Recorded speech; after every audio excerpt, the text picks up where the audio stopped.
Has someone ever walked into you in the hallway because they were reading a text instead of watching where they were going? Have your friends ever ignored you while they were on their phones? Or been blinded at a concert by a sea of glaring bright screens, attempting to Snapchat the entire performance?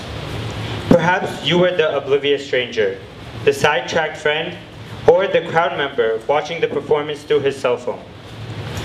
We have all been on either end of the phone before, simply not being mindful about those around us. I believe that I, a high schooler, has experienced all of the above, have discovered a simple remedy to this problem in society. Everyone has heard a teacher say, "Put your phone away." However, this commonplace phrase is often dismissed. Despite our wanting to be in the moment, we often do everything within the power to do the contrary. We take out our phones in the middle of class to take pictures of notes on the board and send texts or update social media profiles while on a date or while watching a movie. At the same time, we are often interrupted passively by notifications of emails and phone calls. Clearly, interacting with our phones has become the most cherished part of most of our memories. Of course, smartphones are undeniably useful and have revolutionized our lives in so many ways. Thanks to thousands of apps available to download, we are able to do almost anything we put our mind to. For example, fitness apps provide us with weekly workouts to help us get that killer six-pack that we always wanted.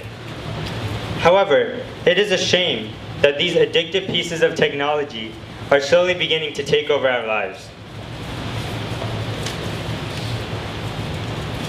Now, we have become more dependent on our phones than ever before. Whether it is to find our way with Google Maps or even just check the time. I am so used to looking at the digital time on my phone that I have trouble reading the analog clock sometimes.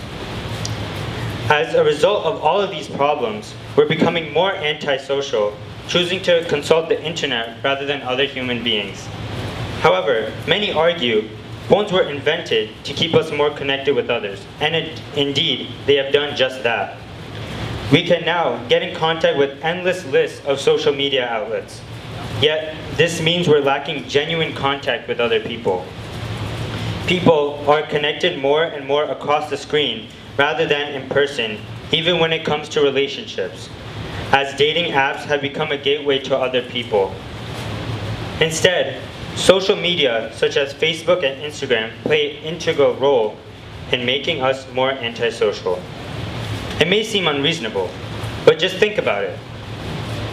Your phone buzzes. You look over and see it's a notification from Facebook and your heart begins to race. You open the app and there it is, the bright red notification button telling you that someone just liked your post. A sense of excitement rushes over you. And for the remainder of the day, you anxiously check Facebook, waiting to see how many likes you have accumulated. But this burst of self-esteem, or high, is only temporary, leaving us more deprived of true appreciation at the end of it all.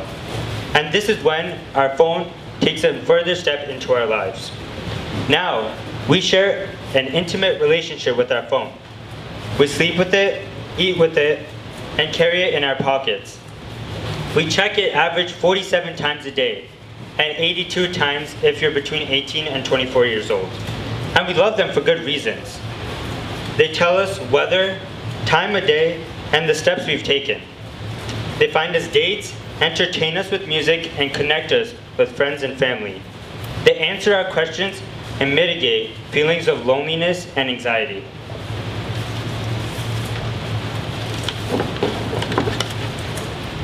But phone love can go too far, so far that it can interfere with human love.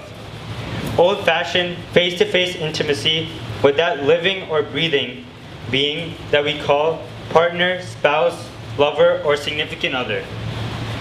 But what can be done to draw a line which has already been crossed? Let me teach you how in just a few steps. Now first, push away all those anxiety-inducing thoughts into the back of your head. And think about unplugging on a day which you might have to write an essay, and how you would not feel the need to reward yourself with 10, 20, or even 45 minutes of phone usage with every few paragraphs that you write. If you're going to a concert, think about actually watching the concert rather than through your phone screen. Yes, your friends may not be able to enjoy the concert, but that's what makes the concert just as special. A performance that only a selected few people can truly witness. Subsequently, cell phones will probably never depreciate as a product and will remain an integral part of our lives. But this should not impact our decision to control and mediate the time we spend with our devices. The issue of cell phone addiction is both serious and widespread, affecting more aspects of our lives than most of us are aware of, such as our relationship, sleep, and attention span. By familiarizing ourselves with the tyranny of cell phones, we can make the effort to not only help ourselves, but also to ensure future generations will not be consumed by that which we have become obsessed with. Thank you.